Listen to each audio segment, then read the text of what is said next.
लग्नाचे दागिने म्हणजे श्रीमंत पेशवाई दागिने. नाशिकचे सुप्रसिद्ध सराफ मयूर अलंकार सराफ. ताज्या बातम्यांसाठी नाशिक न्यूजच्या YouTube चॅनलला सबस्क्राईब करा आणि बेल आयकॉनला प्रेस करा.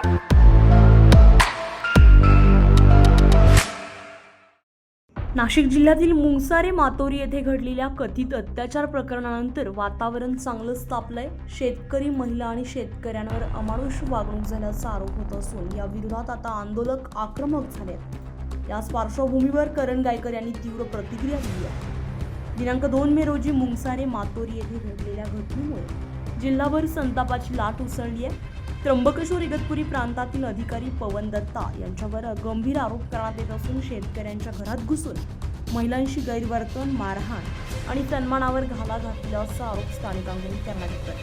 या घटनेच्या निषेधार्थ 4 मे रोजी नाशिक जिल्हाधिकारी कार्यालयावर ठिय्या आंदोलन पार पडलंय. छावा क्रांतीवीर सेना आणि शेतकरी बांधवांच्या नेतृत्वाखाली मोठ्या संख्येनं नागरिकांनी सहभाग घेत दोषींवर तात्काळ कारवाईची मागणी केली आहे. यावेळी आंदोलकांनी संबंधित अधिकाऱ्यांवर गुन्हे दाखल करून तात्काळ अटक आणि निलंबनाची मागणी करत जोरदार घोषणाबाजी केली आहे. शेतकरी महिलांना न्याय मिळावा यासाठी एकजूट दाखवण्याचा निर्धारही व्यक्त करण्यात आला. 2 तारखेला सुट्टीच्या दिवशी शनिवारी नाशिकचे प्रांत पवन दत्ता यांना जो चार्जेस नाशिक तालुक्याचा नसताना त्या ठिकाणी गैरमार्गाने जाऊन आमच्या शेतकऱ्याच्या घरात घुसून आमच्या महिलांना, आमच्या शेतकऱ्यांना त्या ठिकाणी मारहाण करण्याचे आदेश या प्रांताने त्या ठिकाणी दिले. आमच्या माता भगिनी 80 वर्षाच्या आजींना, 30-35 वर्षाच्या आमच्या महिलांना त्या ठिकाणी मारझोड केली. मारझोड नुसती केली नाही तर त्यांचा विनयभंग करण्याचा सुद्धा प्रयत्न या प्रांत अधिकाऱ्याच्या माध्यमातून त्या ठिकाणी झाला. म्हणून आज शेतकऱ्यांच्या सर्व पंचक्रोशीतल्या शेतकऱ्यांच्या उपस्थितीत आज आम्ही या ठिकाणी नाशिक जिल्हाधिकारी या ठिकाणी आंदोलन केलंय.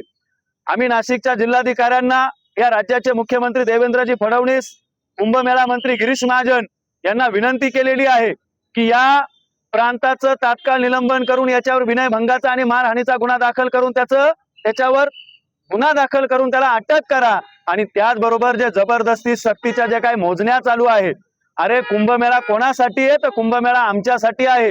आणि त्याच कुंभमेळ्याच्या नावाखाली तुम्ही व्यापाऱ्यांचं, तुम्ही बिल्डरांचं धार्जिनं धोरण धरून ज्या मागच्या बिल्डरांच्या जमिनी आहेत त्या रस्त्यावर आणण्यासाठी आमच्या या अल्पभूधारक शेतकऱ्यांवर जो अन्याय करताय तो तात्काळ थांबवा. आम्हाला तो रस्ताच नकोय. त्या ठिकाणून 2 रस्ते गेलेले असताना या 3ऱ्या रस्त्याचा घाट या कुंभमेळा मंत्री गिरीश महाजन आणि शासनानं का धरला आहे याचं उत्तर अद्याप आम्हाला कळालेलं नाही.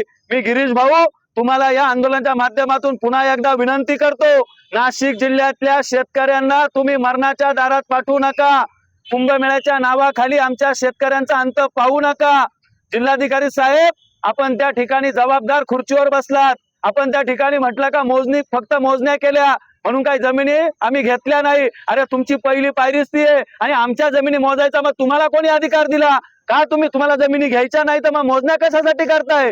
अरे आहे ते रस्ते त्याच्यावर गुडघ्यावरले खड्डे पडले, त्या ठिकाणी आम्ही जमिनी दिलेल्या आहेत. पूर्वीचे 2 रस्ते त्या ठिकाणी मंजूर असताना 3रा बिल्डर धार्जिनं धोरण त्या ठिकाणी रस्त्याचा आम्ही खपून घेणार नाही. गिरीश महाजनांना आम्ही पुन्हा एकदा सांगतोय, तुम्हाला नाशिक मधून विरोध करण्याची आणि नाशिक बंदी घालण्याची वेळ आमच्यावर येऊ देऊ नका. या सबंध शेतकऱ्यांच्या माध्यमातून सांगतोय, तो रस्ता झाला नाही पाहिजे. प्रकरण न्याय प्रविष्ट असताना त्या प्रांतांनी त्या ठिकाणी चुकीची कारवाई केली असताना त्याच्यावर गुन्हा जर दाखल नाही झाला तर आम्ही आज कलेक्टर ऑफिसचं हे गेट सोडणार नाही. जोपर्यंत प्रांतावर गुन्हा दाखल होत नाही, त्याचं निलंबन होत नाही, तोपर्यंत आम्ही शेतकरी हे जिल्हाधिकाऱ्याला गेट सोडणार नाही. दरम्यान या प्रकरणात प्रशासन काय कारवाई करतंय आणि आंदोलकांच्या मागण्यांवर काय निर्णय घेतला जातोय याकडे आता संपूर्ण जिल्ह्याचं लक्ष लागलंय. संजय परमार, नाशिक न्यूज, नाशिक. ताज्या बातम्यांसाठी नाशिक न्यूजच्या YouTube चॅनलला सबस्क्राईब करा आणि बेल आयकॉनला प्रेस करा.